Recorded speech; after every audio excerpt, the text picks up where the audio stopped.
guys? Edwin here, and today I have a special guest, somebody that I've been following for a little bit on social media. I had the opportunity to sit down with her and get to know a little bit more about her personal life. Mandi Rose, thank you so much for being part of the Tales of the Underdogs. Thank you for having me. I'm excited. Yeah, me too. I've been following you for quite some time. My shop, like I told you, is down the street. Right. You live in this beautiful high-rise here in 10,000, which you're actually leaving in the next couple days. So thank you for having us here. Beautiful view and everything. Weather's a little off. I'm afraid of heights and everything, but nevertheless. But tell us a little bit about yourself, about your upcoming and everything. Yeah. So my name is Mandi. I am born and raised in LA. I've been here my whole life.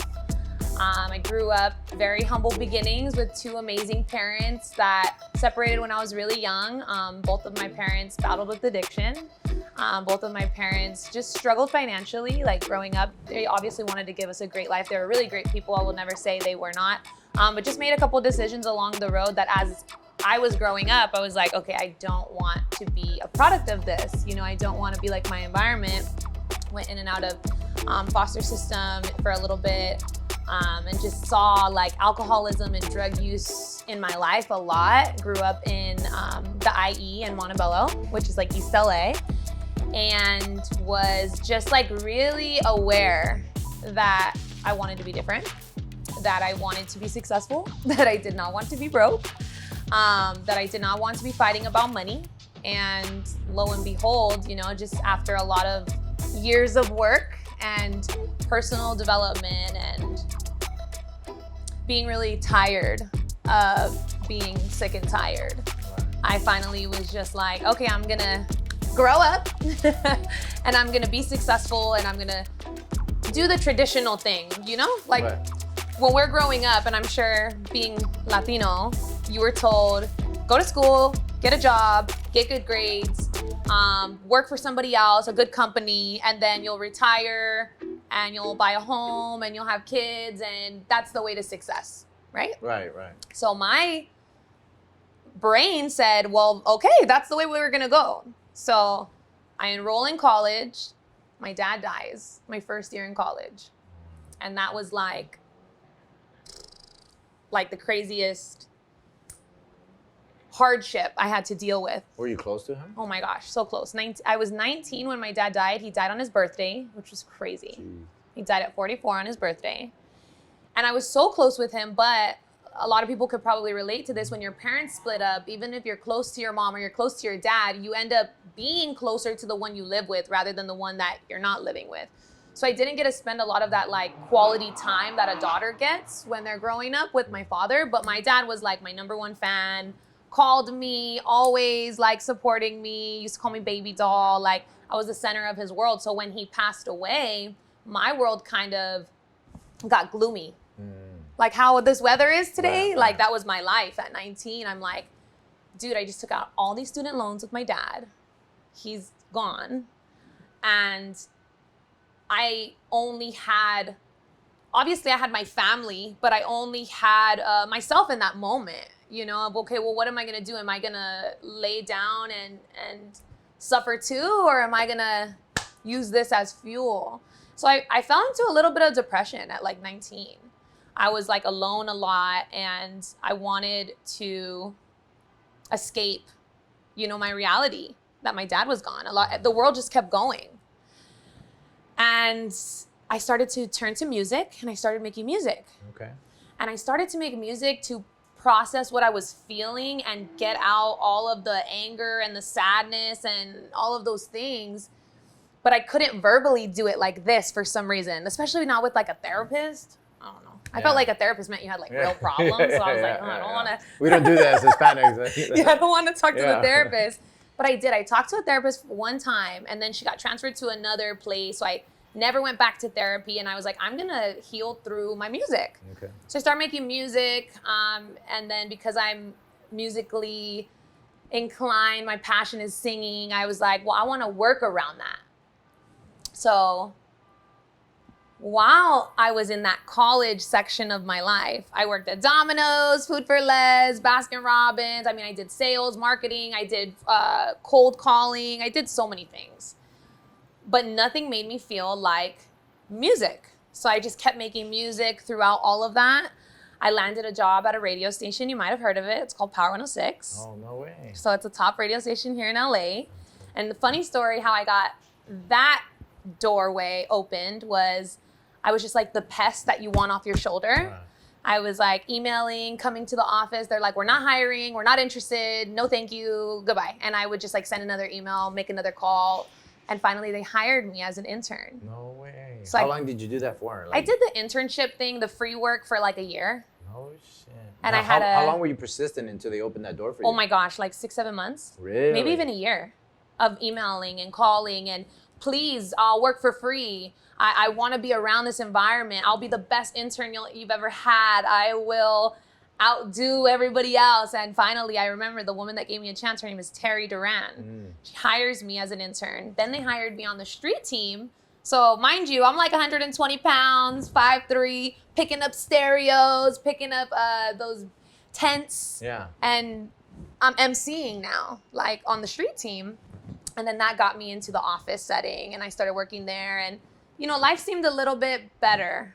I also had a job as a cheerleading coach. Really? And I used to coach a middle school team while I was working at the radio station.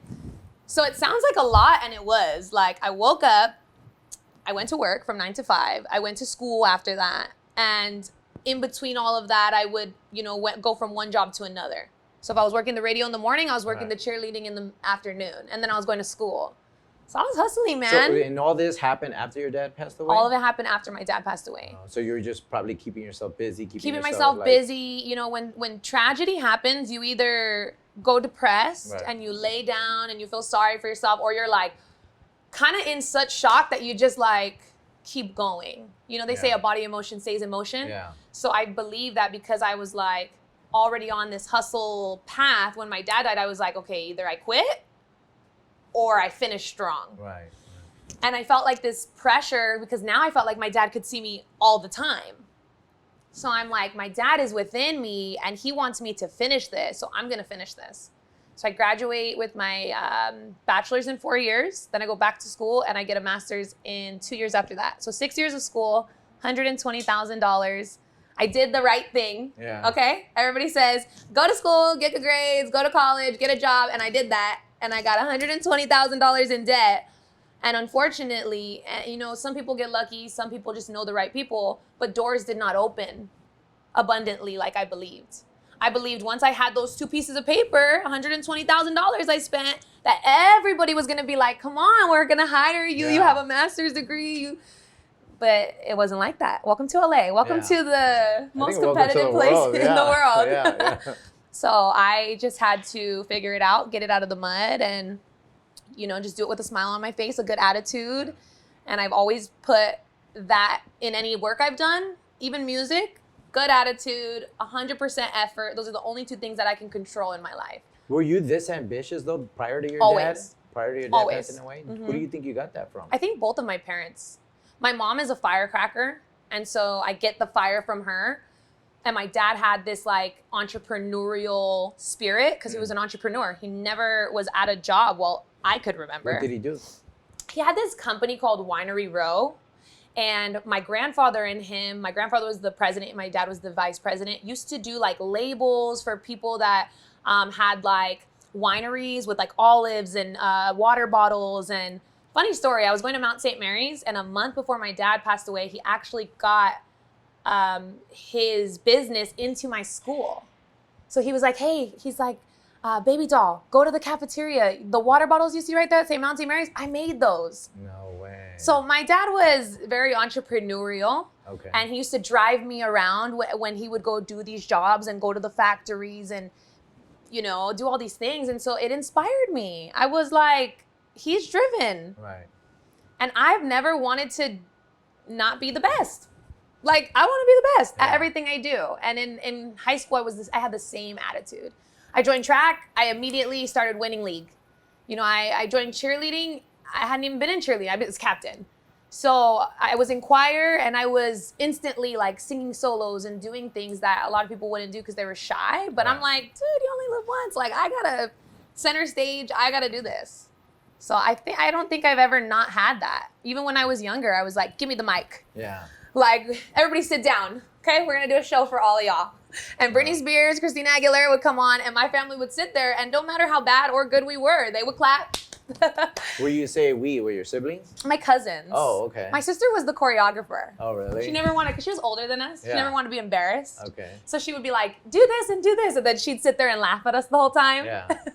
That's crazy. But yeah, Britney Spears, Christina Aguilera, and all that. Like, you know, we were having little, you remember when they were hot? Yeah, I do. Justin Timberlake. Yeah. Like, everybody sit down. We got something to show you. Pink.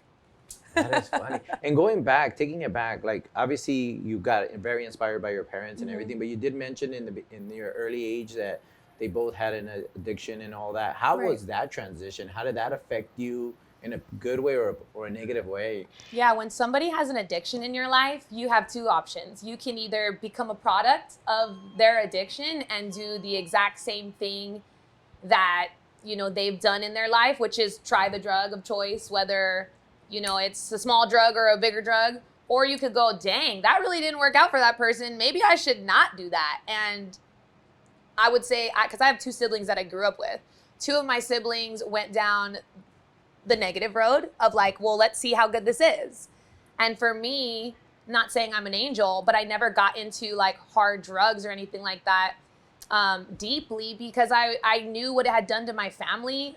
There was one specific drug in my life that I was like, that drug is the devil. Like that killed my family, and that, you know, was just detrimental. So for me, to answer your question, I grew up understanding this is not normal. And I grew up understanding I didn't want to be in child protective services. I didn't want to go to foster care. I didn't want the police to pull us over. I didn't want to feel like I was doing something wrong. And so I just didn't. But I wasn't the perfect kid. I will let you know, like, even though it sounds like, okay, well, you were all ambitious and you took a different road. No, I was troublesome growing up. I was in fights. Yeah. 30 fights, I think I you was in told like me, 30 fights, like growing up. Like I was throwing hands. That's and crazy. I was stealing because we didn't have food, or we didn't have, you know, the right things. And so I felt like I deserved something. I'd go to the mall and I'd see something. I'd be like, I deserve that. And so I'd steal it. And just maturing, okay, especially when you get over 18, you're like, police gonna take you away. You keep doing that. But maturing, I just realized that's not how the world works. You know, the world is a very fragile place to be. You have to take care of your physical. You have to take care of your mental. And ingesting toxins, ingesting things that are not going to have me be fully alert, that's just going to kill me slowly. Yeah. When my dad died, he didn't die from a car accident or cancer. My dad died because after years of tiring his body out with alcoholism, he got so big that his body couldn't handle it. No way. So on his 44th birthday, what I believe is, because the coroner said they don't know the cause of death, it's unknown after a year, because they have a year to figure it out. What I believe is that my dad went to sleep and he went to take a breath of air and he didn't get that breath. Because if you don't have the proper gateway, yeah, everything's backed up. And that's what putting toxins, doesn't matter if it's drugs or alcohol, into your body is going to do. So I just didn't want to be that way. And Mandi, you talked about, like, you mentioned a couple of times about foster care and all that. Can we talk about a little bit of that? And how did that happen and go about? It happened because my mom struggled with her mental health. And so when she was using, her mental health was even more unstable. And that becomes an alert for everybody that's around, that's seeing, you know, the children in a negative environment. And so because my dad had warrants, he wasn't someone we could just call, hey, come get your kid. He's running from the law. And my mom was dealing with these issues. You know, we had to be put into child protective services for a little while. And it was a hard situation. But something that I realized when I went into the foster system was, as hard as it was for me at my home, I had so much love. And even though my parents weren't doing the right things as a parent, like, a lot of these kids were neglected in a much crazier way that I felt like I wasn't like them.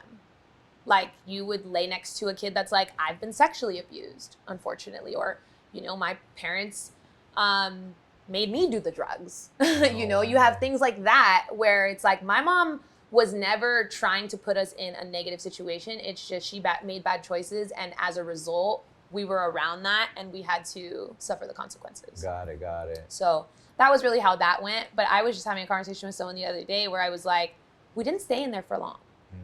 Because the moment that my mom came back to it, she would do anything to fight to get her kids. Did you have any resentment, like, from going in there and coming back to your parents? No. What about your siblings? Definitely. They did? Definitely. Because they were older. Yeah. So for me, I'm a baby. My sister and my brother are 8 and 10 years older than me. And so I believe that when you're younger and you don't have as, like, vivid recollection, it's not as... impactful, maybe? Yeah. I mean, it definitely impacted me, but, like, I'm also half my father, and my father is a forgiver. My father is, like, big heart, kindness, like, he'll walk up to you not even knowing you, what's going on, hug you, like, that's how my dad is. And so I just have never had, like, a hard heart. You know, as I got older, I'm like, oh, well, what am I going to do about it now? Like, complain about it? Be mad at it? A lot of people will stay in the same spot because of abuse, physical, mental abuse, whatever happened to them, because they don't let it go. You got to let it go. Yeah. If I don't let that go, it's like almost like a chain holding me. Yeah, I know. And without me saying, I'm free of these chains, I'm stuck. Yeah. So I just decided when I turned 19, like, shit. It happens. Like, I'm moving on. Like, this is about my story now. It's not about what happened before. It's not about all the negative things that could have, should have, would have. Like, who spends and fixates time on that? I'll tell you who. Sad people, depressed people, angry people. I don't want to be any of those things. So I let all that stuff go. Do you think, two questions. One, have your siblings let it go and forgave them at some point? And do you think it's possible that they saw more than you saw because of the age difference, and that's probably why they held on to it? Yeah. For my brother, it was hard because he was around nothing but women and, like, no male figure.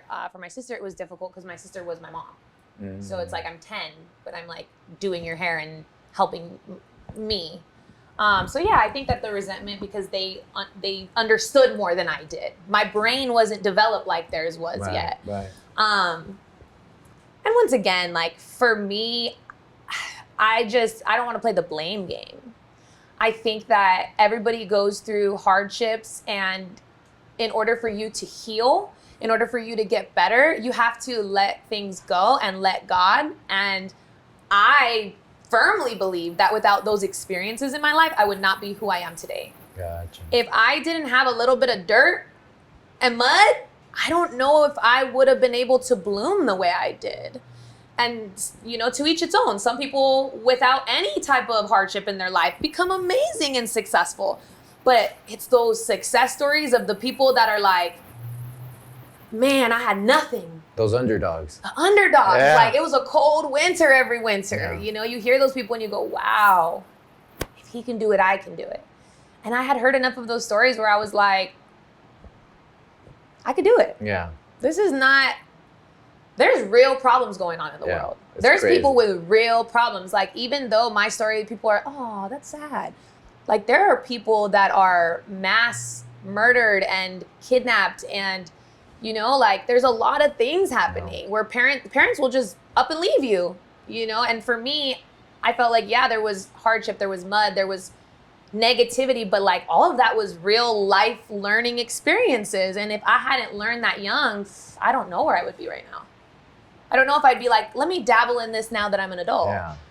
Because some people do. Yeah, no, I agree. Some people wait until they're grown adults to. I feel that I'm the same. I feel that, like, all the experiences and everything I've had, it's a blessing, you know? Right. Like, we have a video coming on. I talk a little bit about, I was 8 years old and we're in a hostage situation in our apartment for hours, SWAT team, roof, hundreds of cops, the news, and, like, execution stuff. Where My was brother's this? right here in the valley. Oh my gosh. And I was like, I passed by there and I was like, this is gonna be a good video, you know? And I just started filming and I was like, right there, and I was like, but most people would be a victim to it. I was like, all that, I'm just like, hey, how can I be a better human? How can I contribute better to the life and society and all that?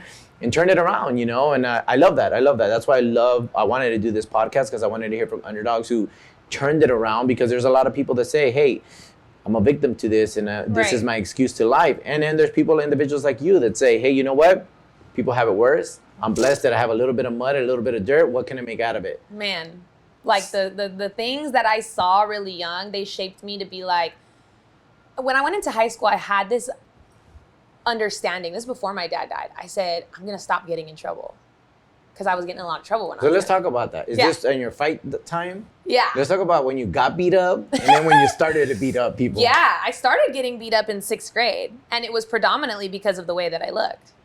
So everybody in Montebello Unified, didn't matter what school I went to, would call me the white girl, which is very funny because my mom's Hispanic and my dad's white, but because I do not speak Spanish and because I do not look Hispanic to them, because people are two Hispanic parents, it was like, oh, the white girl, the white girl. So it became to me like, I was like, is that a negative thing? Is that something that I lack? So it was confusing because I'm young. And I was always, I'd go to my dad's house in the IE and then I was the Mexican girl. And I'm like,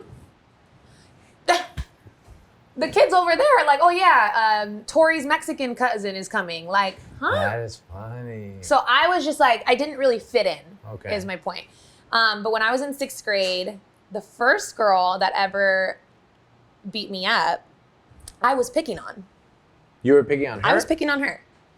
And you got dealt with? And I got dealt with, Montebello style.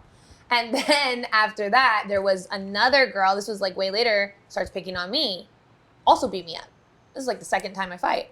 And I just remember one of my best friends growing up used to take me to her house after school and be like, all right, enough of this. Like, let's go.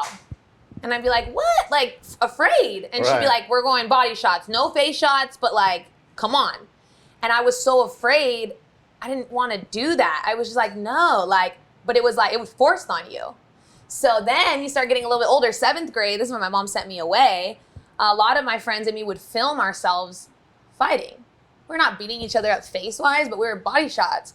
And then you'd go over to a girl's house when we're growing up, and we'd turn off the lights and go, you know, there's 8 girls in the room. Everybody's going to fight somebody. No shit. And these are all of your friends. So, like, growing up, it was really confusing because I'm like, you're my friends, but, like, you're not treating me like my friends. But all of those girls that, like, I grew up with, they all grew up to be amazing people. And at one point or another, like, we laughed about it, or they've messaged me like, hey, I'm really sorry, like, for treating you this way at that time. Now that I'm older and I have kids, like, I realized how freaking traviesas we were, you know? Were they Hispanic? They were all Hispanic. How many of them do you talk to? Almost all of them. You should have like your apartment, turn up the lights, and do a like grown-up beat up, you know what I mean? Like a before and session. after, yeah. No, there was actually one time where we all did it in the dark, and it's like my best friends, right? And one girl gets hit and starts bleeding, but we don't know who did it.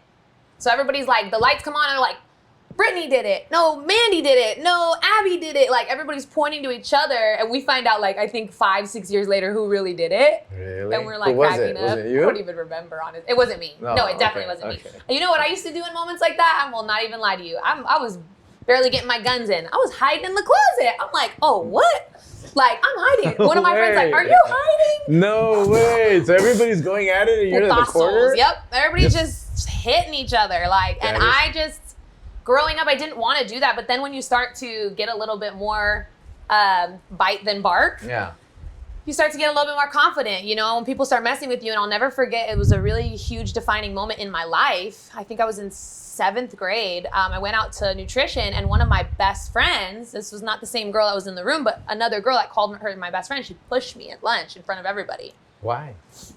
I don't know. She was just picking on me. She was picking on me, and she pushed me, and I remember me being like, that's not happening. And I pushed her back. And then the principal took us into the office. We went to the office. We're like, we're just playing. We're besties. Ah! We get out of the office and we're like looking at each other. We're not besties. We're not friends. We're enemies now. And it was like those moments in my life where it was like, you're either going to stick up for yourself or you're going to get beat up. And that's the environment it was in public school. Just quite honestly, my mom sent me away to Huntington Beach for a year. And I got in one fight there with the only Mexican girl in school, of course. And like, I get in a fight over something dumb, like playing dodgeball. My mom sends me back to Montebello, and I'm like, no fights. I'm thinking I'm gonna be good. And then we're towards like the last ending of our 8th grade, and all of the 8th graders, I don't know why we were like this. We all like chose someone to fight. It was like after school entertainment, right? Mind you, we didn't have Instagram, right? We didn't have things to entertain us. So we're like trying to make things happen. And this girl's gonna fight this girl. And this. So somebody says, oh, you should fight so-and-so. And then the girl comes up to me at lunch. And when I tell you, they were the hardest punches I've ever felt in my life. And I was just like, I don't want to do this. Like, I don't want to fight. But they were just, the fights were coming to me. Right. I go into high school, I'm like, I'm not going to fight anymore. And then I get jumped my sophomore year. I got jumped at a party where I was all by myself. Yeah. And so what do you do now? Like when you're roaming these halls of this, do you like, hey, you don't want to fight me, you know? No, I'm all peace and love. Like I'm really like, you would have to touch me or hurt somebody that I loved to even get me to think that way. Like I used to have like really bad road rage and people would like honk and stuff. I'd get angry. Now I'm just like, blah, blah, blah, it's LA, right? Everybody has road rage. But now, like you couldn't get that out of me if you paid me. The last time that came out of me was because I was trying to protect someone I loved. That was the last time I ever put my hands up. Yeah. But just long term, that's not me. Right, it's I have a very, very de-escalated temperament. You know, I used to have a temperament. It's like you said something, huh? Like now you don't get into higher levels in life by doing low level stuff. Right. You can't, like, you just can't. You can't, you play dumb games, you get dumb prizes. Right. You know, so it's like you want to fight somebody, you're going to get a black eye. So I just, at this point, I don't think anybody really messes with me either because I'm a very nice person. Yeah. I mean, when you see me, I'm hi, how are you? Like anytime I got in a fight, it was over envy, hate, jealousy, or a boy. That's crazy. A lot of it boys. Yeah. But it was never because I did something to you. I was never because I was picking on you. It was because, oh, well. Except for that first girl that you picked on and beat you up. Yeah, and the reason that is because I was getting bullied on a higher level from other people. And the bullies were like, tell her to go get your snacks or whatever. I don't even remember, you guys. But it was a learning experience. And I think everybody needs a good check, you know, here and there so that you learn, like, don't act like that. Don't treat people like that. Be a good person because karma's real. Like, the golden rule is so important. How you treat other people is how you will be treated. What you put out into the world is what you're going to get back. And if I'm constantly putting my hands up to fight, then I'm constantly going to have the world fighting me back. Even if it's not in a physical form, I'm always going to have some type of blowback, some type of, you know, something that's going to be difficult and hard. And so I just think that, like, violence is not the answer. No, I agree. Not all the time, at least, not all right? The time. But so we obviously, you weren't born with a silver spoon. You've gone through your obstacles like many people who have been successful. And now, a little fast forward, we're here in this beautiful apartment of yours up in the what floor? We have 35th We're on the 35th. floor. Amazing view. You have the 41. mountains, the valleys, you have everything here in Beverly Hills. How did you get up here? Like, how did that transition happen? Because a lot of people dream about it, they think about it. Very few people manifest. So what was that transition like? The transition was completely me wanting to push myself to a new level.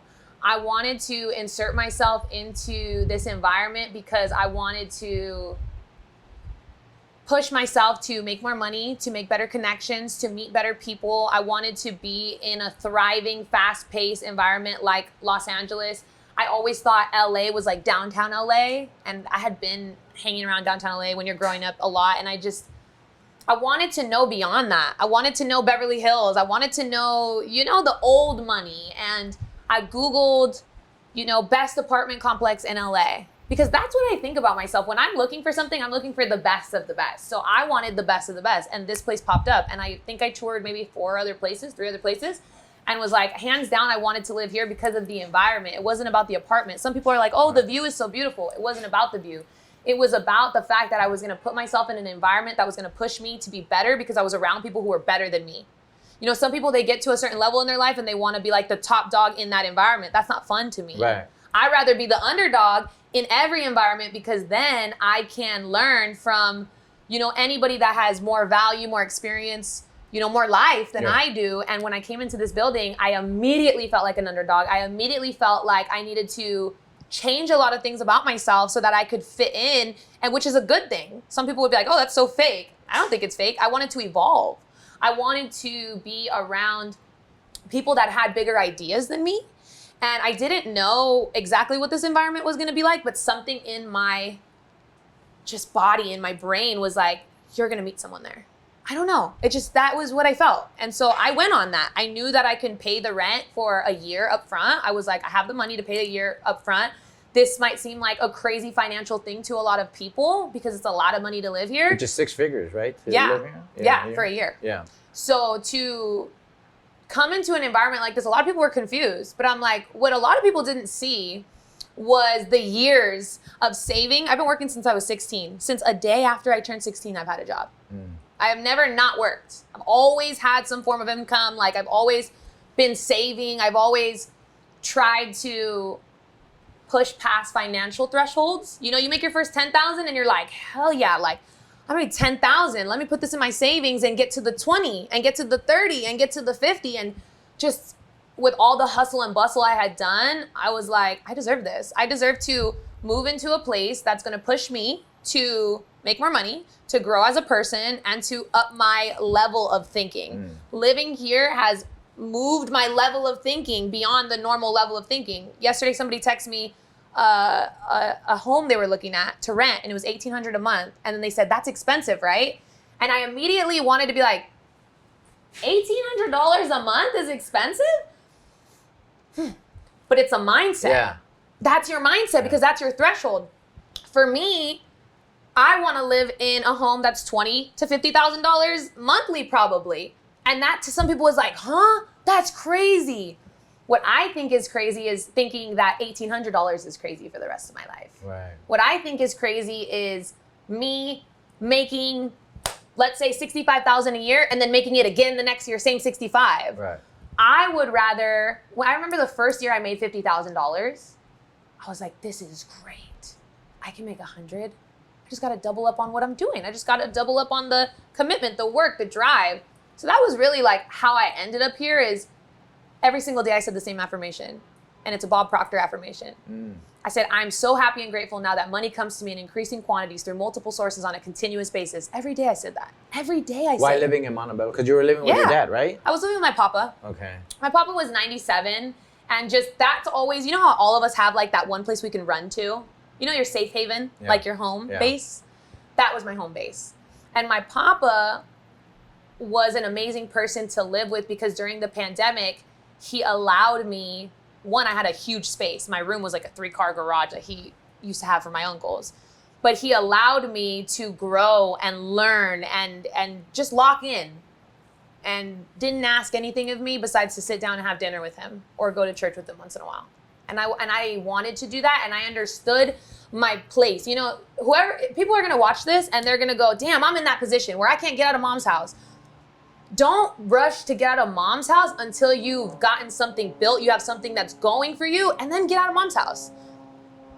But if you're like, man, I have nothing going for me, if you have a safe haven that you can go back to and sit down and save a little bit of money, then do that. And that's what I did, ultimately. But don't you think that's also dangerous for some people? Because I feel like some being people are also, very complacent. like for myself, like I can't do that. Like I have to be uncomfortable all the time and stuff, you know?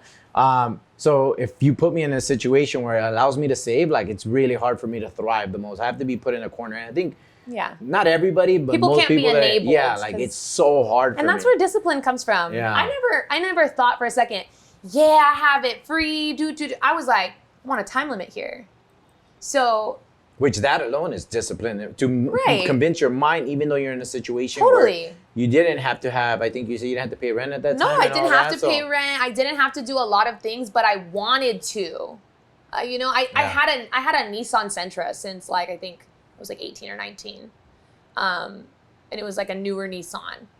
And I remember thinking, this is paid off. I don't need another car. But if I get a Mercedes-Benz, then I'll push myself to, like you're saying, be uncomfortable, have to pay that note. So I got myself a Mercedes. After I had bought a car, after I had like bought all my furniture, did all these things, started traveling, and I was traveling for like 2 years. During the pandemic, everybody was at home. I'm like, woo, I'm going everywhere. Like just viewing the world. I'm like saving money and doing all these things. I'm like, dude, I've been here long enough. I've been here for 2 years. I've been here my whole life, but I've been here for 2 years of saving, and it's time for me to go. and I'm going to go where I'm uncomfortable because it's going to make me move quicker. And the moment I moved in here, like when I tell you I've been working like a dog, people think, oh, must be nice. Lucky her. You know, like I've heard it all. Yeah. To my face and behind my back. Yeah. But the work that nobody saw, the behind the scenes work, the Zoom calls, the phone calls, the me waking up early, me going to sleep late, the essays I did, the 18 units every single semester, all of those things, people fail to recognize they weren't there for me during that. Right. So they might think it was a quick come up, but nothing happened overnight. There was no success story overnight. The underdog story was my whole life. Right. Which is and a lot I'm of still people an don't underdog. see. How do you, and going off of that, how do you handle people from your past who just Don't are understand. are not understanding, but they kind of like, because you'll have those people that are like, hey, help me out. Hey, it's like, how do you have those people in your life, or have you separated yourself from those life? Because there comes a point where, at least for myself, It's a hard I question. had to just, separate myself from it, because at that point it was more like a handout, and like it's always a problem, and it's always negativity, and I just couldn't handle it anymore, because no matter how strong you are positive, if you hear negative enough, like it's gonna affect you in one way or another. Where are you at with that situation with your friends from your past and family members and all that? For the longest time, I would feel like I was at fault for not giving them enough time or attention, or, for being so locked into what I was doing. I even had like a falling out with a couple of my best friends because they felt like I was changing. But that's the point. The point is evolution. And so for me, if you are not going to be excited about my evolution and want to evolve as well, then I'm going to separate so that I can elevate. And anything that is negative will be returned to sender. Like, I'm not going to, at this point in my life, because I have before, but at this point in my life, I'm not going to over explain why I'm doing certain things. I'm just going to let you watch and see. And I just believe that true love does not, and in a friendship, true love is not based on whether I can hang out with you all the time or not. It's based on whether, if time passes and I pick up the phone and I really needed you and I said, Edwin, I need you as a friend right now. If you can be there for me after years of us not talking or months of us not seeing each other, that's a true friend. Fake friends are the ones that are always just looking for a hand out instead of a hand up. I've given a lot of people a hand up. I've helped a lot of people and said, look, this is the way.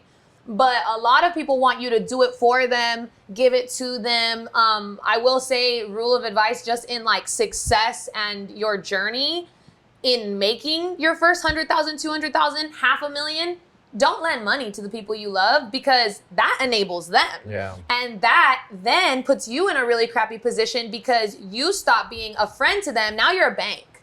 I've had people borrow $500, $600, $1,000, nothing much, and then stop talking to me after years of friendship for $600. I saw a quote of that one of my friends, she said, if you want to get rid of somebody, let them borrow money. I mean, that's what I've learned. They'll let it themselves, broke my heart. And I will just say, like, that has broken my heart in my journey in success, because I'm a giver. I'm the type of person, like, if I go on a plane, or if I'm going on a trip, or if I have something that I can share, I want to share. I want you to be a part of it. I want you to experience it.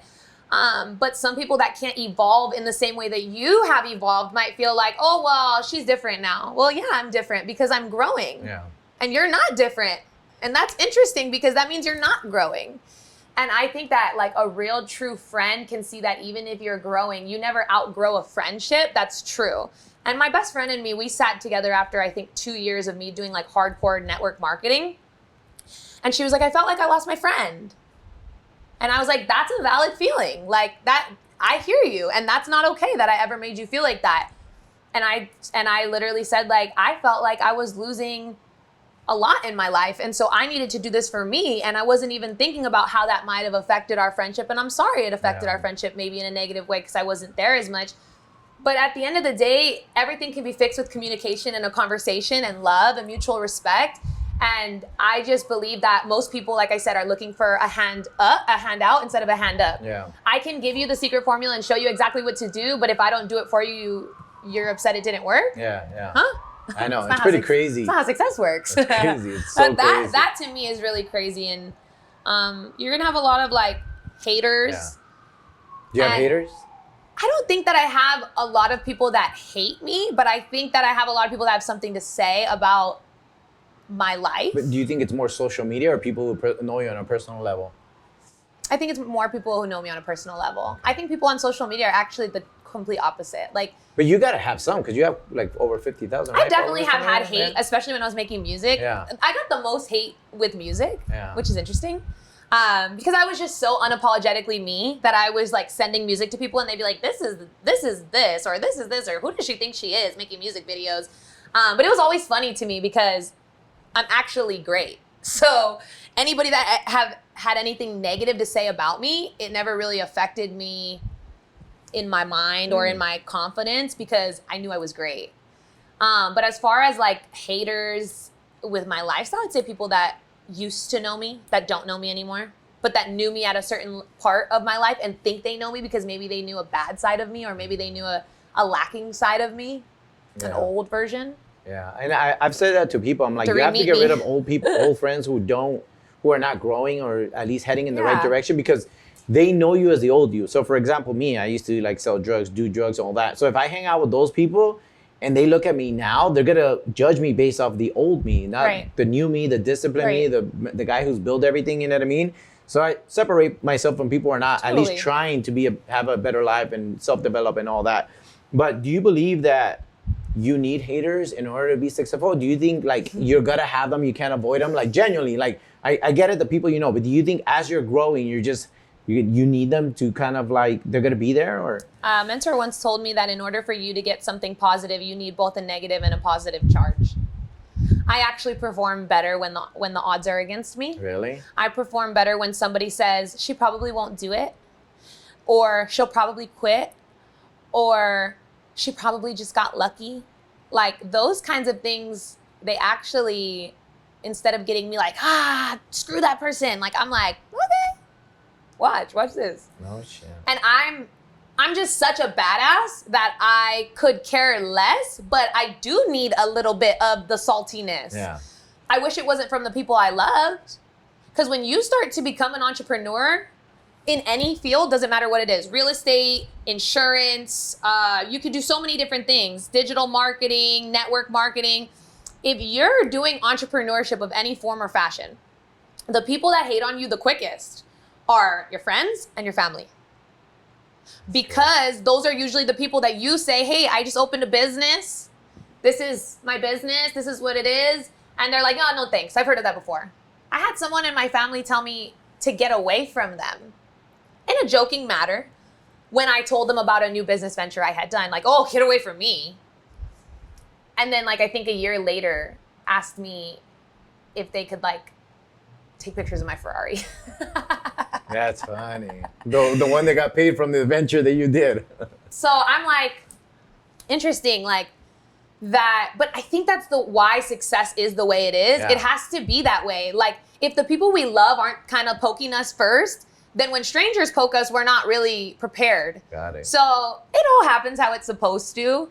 I have like a couple friendships that have fallen out of place that I wish didn't, because I feel like this is not more important than our friendship, but they felt it was, just like me being an entrepreneur, I guess, like not having a job, which is strange. Yeah. It's Do very you strange. feel that as a woman, like you have to push more, do more to in a competitive world where it's dominated by, for the most part, men that are just, you know what I mean, that look at women a little bit differently, who are just, you have everything, but like you hear that a lot. Where like, have you found yourself in that situation where you've had to, I don't know, like stand up against other bullies within your industry that are successful as well? So for me, when I first started network marketing, so this was in 2020, when the pandemic happened, I got furloughed from my job. Okay, I was working at the radio station full time. I got furloughed from my job. I just had finished my schooling for my master's, couldn't graduate because of the pandemic, right? Poor me, there's a pandemic going on, but you know, I couldn't do all of these things. And I got into network marketing, not knowing what network marketing was. And it was very heavily driven by men. And I'm a leader. I've never like, I don't look at people and say like the color of their skin because they're human. And I don't really look at people and go, oh, well, he can do it better because he's a man or she can do it less because she's a woman. I've never thought like that. I've always felt like I could beat the boys. So because I've always felt like I could beat the boys, when I joined network marketing, I personally only wanted an all team of women. I didn't want men in my organization. Really? I knew that the women would bring the men, but I didn't want to reach out to men. I didn't want to message a man. I didn't want to call any men and try to, prospect them into my business because I didn't want to deal with it. I wanted to have an uplifting women environment. And that's what I created. And so within, I think like the first 3 months of me doing network marketing, I started making a residual income of $2,000, which isn't a lot, but in a pandemic when you ain't got no job, it's helpful.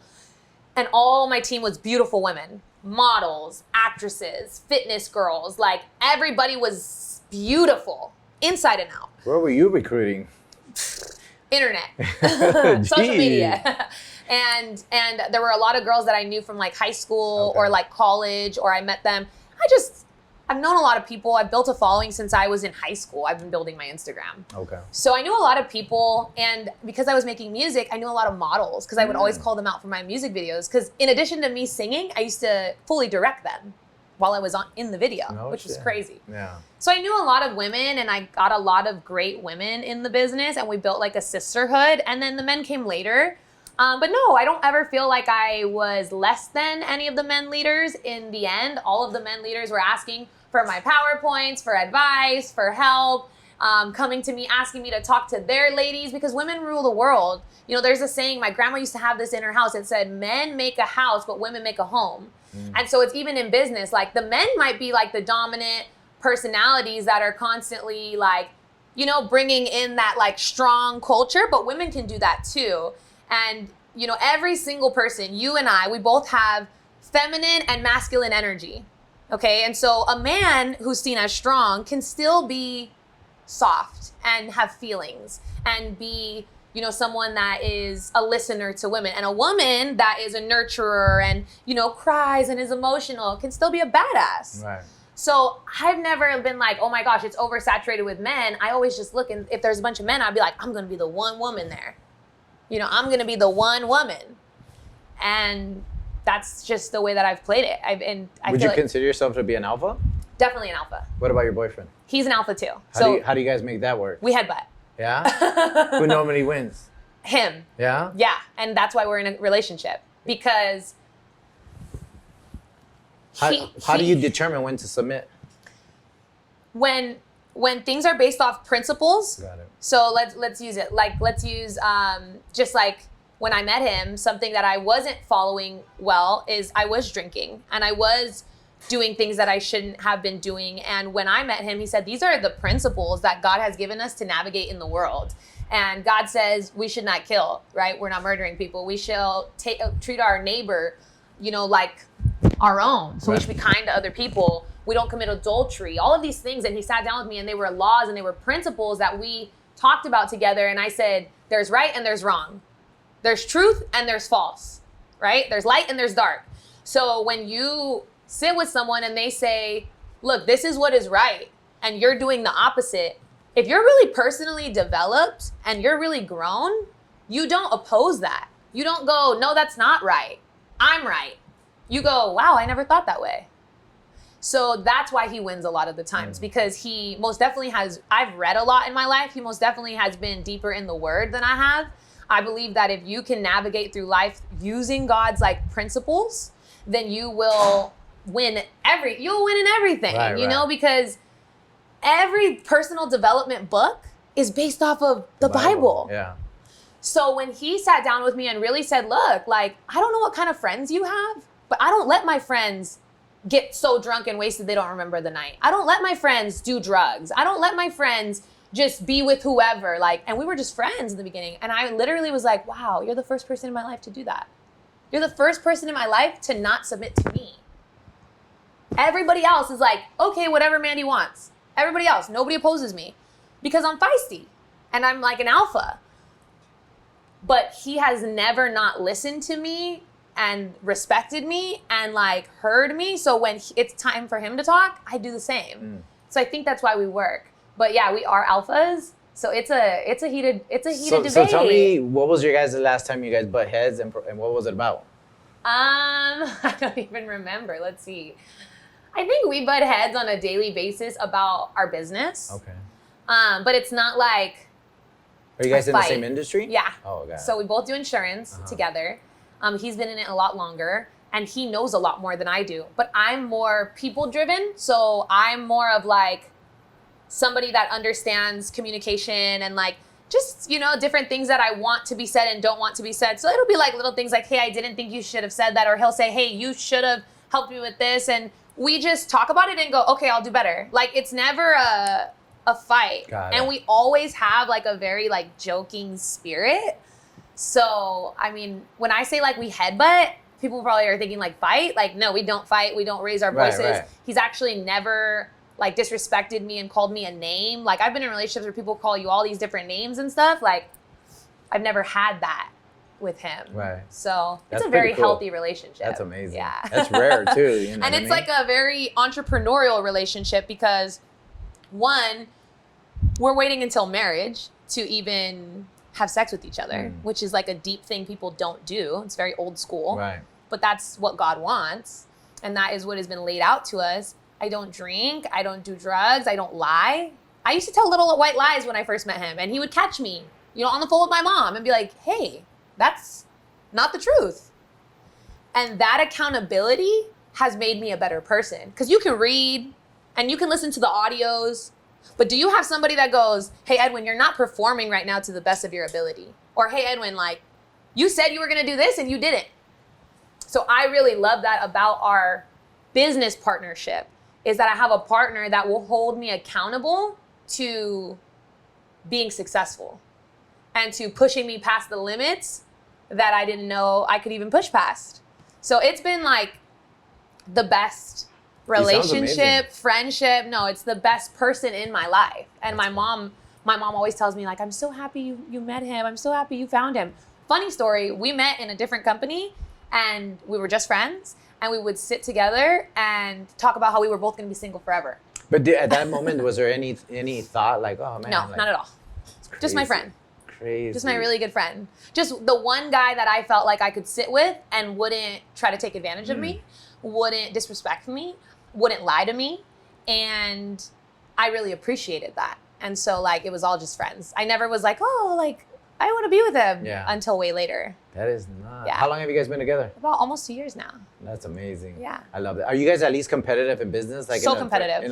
So competitive. I get the whiteboard out. I go, this is me and this is you. That is crazy. Let's go. That is cool. Sales, prospects, calls, like whatever we can compete on, we're competing. Even if he doesn't know we're competing, I'm bringing it up like we're competing. That is dope. That is dope. I love that. That's one thing that with me and my girlfriend right now, like, we have that, you know what I mean? She helps me run the companies and all that, and it's just like being competitive, being around that, being in rooms that make you feel uncomfortable and all that. Being with someone that understands your hustle. Yeah. Being with someone that understands you have a bigger picture to run after. Being with someone that respects you. Being with someone that you don't have to worry about their intentions because you're just straight up from the beginning. Like building a foundation is so important in anything you do in business, in a relationship, in a friendship. And if you build it on something that's faulty, it's always going to fall. And I've experienced that firsthand. I've experienced businesses that I didn't build right, falling, relationships that I didn't treat right, ending, friendships that I didn't nurture enough, or I made a mistake, they made a mistake, just falling apart. So I think that like in anything, you just need a good foundation. Do you think, like, let's say the success of your life where you're at right now, let's just say in any individual, choosing the wrong partner can completely destroy you? Yeah. Yeah. And I have experienced that firsthand just in being in the wrong environment with the wrong person. Like, and thinking that it's like love and thinking that it's like, I mean, we all haven't we all like been in a relationship that we're like, this is the best thing ever, but it's really dragging you down? Yeah. And that just comes from the other person or you needing to personally develop. When I started to get into my mind, when I started to read like the 4 Agreements, Think and Grow Rich, Rich Dad, Poor Dad, when I started to read like Atomic Habits and listen to like Sell or Be Sold and all of these different books that shaped and made me into the person I am, I realized I had a lot of work to do. It wasn't just the other person. You can't have two people that are all broken come together and be one. It just, so you need to fix that internal, you need to honestly rewire your brain from your upbringing thinking. Because I mean, I was brought up poor, so I think about everything poorly. I think that I'm entitled to things, or I can get away with things, or so I had to like retrain my brain to be like, no, we're not gonna do that. Yeah. And like I'm just somebody like that really loves hard when I do find somebody to love. So like in this point of my life with the person I'm with now, because he's so like, he fills my cup so much, I will not do anything to mess it up, like at all. Like wouldn't even think about it. Right. So I think that that's a really powerful place to be when you do get in a relationship where you're like, dang, this person's so amazing. Like I could not even go to the restaurant without telling them, you know, right. So it's just like a really healthy and good place to be. And we're great business partners. We're great friends. And, you know, we're going to be a great married couple one day. That's amazing. It's going to be great. I love it. So Mandi, let me ask you, so you've had the upcoming, the challenges, totally, the underdog story, the fights, the persistent in working at a studio. You came into this place here, like you drive a Ferrari. Which one do you have? The 488 or the 458? I have a 488 Spider. 488 yellow one, which is dope. That's kind of like what I was like, who is this girl? And I was like, because I was always here, and like that's kind of like, I'm in the car business, so you know what I mean. I'm always like, who is this person? You know what I mean? The sports car. Right when I came into the building, I just wanted to elevate. So let me ask you something. Right now, where you're at with the success of your businesses that you have, your beautiful apartment, which you're moving into another more beautiful luxury place, beautiful cars, your lifestyle, you're traveling and everything. How do you feel when you wake up in the morning, in a sense that like, do you feel like, all right, I made it, I'm good? Or you're like, because for me, I'm always like, what's next? Right. And people who don't understand that, who are not running in that direction, they'll be like, oh, he's selfish, or he's never content. And it's not about that. You know what I mean? It's about like, doing the most? Like, yeah. Where do you feel you're at in your life? Because I'm sure that people have asked you that. Like, where do you feel you're at right now? Do you even feel like you've scratched the surface? Do you feel like, oh man, I'm only 2 years away from retiring? No, oh my gosh, no. You'll see me working. I'm gonna be like an old lady still working my businesses, but everything that I do is passive. So right when I wake up, my first thought in my mind is, thank you, God, for letting my eyes open. And I just give thanks. That's the first thing that I do when I wake up, whether it's verbally or it's in my mind. I wake up and I say, thank you. Thank you for my arms, for my legs, for my ability to speak, to hear, to walk, to feel.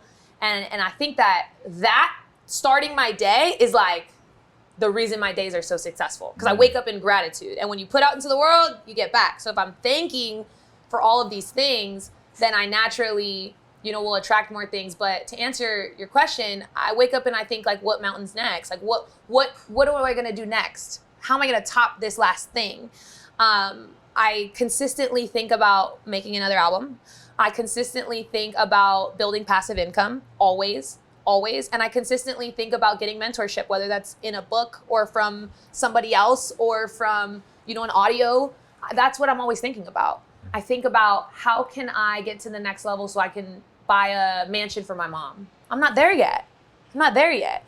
I'm thinking about how I can make a bigger impact in the world, because I was in the foster youth and I have been around a lot of people in my life that have been abused. Specifically, I want to help kids that have been trafficked, kids that have been sexually abused, just children. Like in general, we all need to be thinking about children. Right. And so my mind is so much bigger. Like I want to be this huge philanthropist that is like just giving money to all these causes, and maybe even creating my own nonprofit one day, and raising awareness for things that matter and teaching people the right way to think and the wrong way to think. And I want to use my voice for good. Until you see me at like a Tony Robbins, like Eric Thomas level on stages where I'm, you know, making 50 to 100,000 for an appearance, that's when you'll know like, hey, she's probably settled in.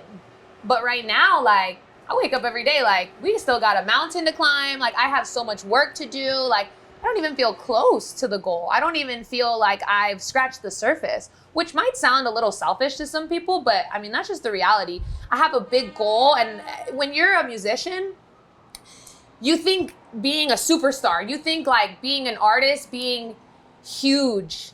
So when you get into business, that same thing rolls over. And I believe that athletes have that same capability because they're thinking about being Tom Brady. You know, they're thinking about being the best in the world. So for me, business will not stop until I'm on top of the world. And that sounds like crazy, but I'm trying to be an undercover billionaire. I love it. I love it. Like, that's really the goal. I love it. Yeah. It's been amazing sitting down with you and Yes. hearing your story. I'm like pumped up right Yeah. now. I'm just like, You're like, I'm ready to work. Yeah, too. Before we close out, what is something that you would say for an underdog that isn't in its current stage of being an underdog and going through it, whether it's a woman or a man, it doesn't really matter, a child or whatever it might be, because what would you say to those persons that see these videos and say, hey, one day, you know what I mean? Like, Right. what some advice you would give to them? My biggest tip of advice is most people have a 9 to 5. Work your 9 to 5, don't quit it, and work your business 5 to 9. So when you come home after you're working for somebody else and you're building up their company and their idea and, you know, their empire, build your own. That's really how I started. I started off working a job and building a business after hours. And while you're in that journey, one, don't be skeptical and don't be lazy, because skeptical people are always broke and lazy people never get anywhere. And just every single day have like a solution focused mindset. Be willing to be coachable to other people who have what you want, and don't listen to anybody that doesn't have the success that you're looking for. I mean, who do you listen to is the biggest thing that I've really taken through mentorship, is learning who do you listen to and do they have the success and the things that you want in life. And if the answer is no, go the other way. If the answer is yes, then you can follow. So I think like the most successful people in the world, they learn from other people's mistakes rather than their own. Yeah. And that's kind of been my, I guess, cheat code. There's no cheat code to success. You can't just sit here and look pretty and, you know, get millions of dollars. It just doesn't work. You have to work. You have to work the plan. So plan the work and work the plan. I love it. Plan the work and work the plan, guys, and get it done. I love it. And Mandi, where can they find you on social media? All of my social media handles are at official Mandi Rose. If you guys want to listen to my music, everything is under Mandi Rose Music. And yeah, I'm really accessible. Like if you reach out to me on Instagram, TikTok, YouTube, any of those places, like I'm always talking to people, sending voice notes, giving advice, you know, free game. So I love it. Yeah. Well, thank you so much for Yes, being well, on thank here. you. Appreciate you. And once again, guys, don't forget to like, share, and subscribe to hear amazing stories like Mandi today. And we'll see you till next time. bye, guys.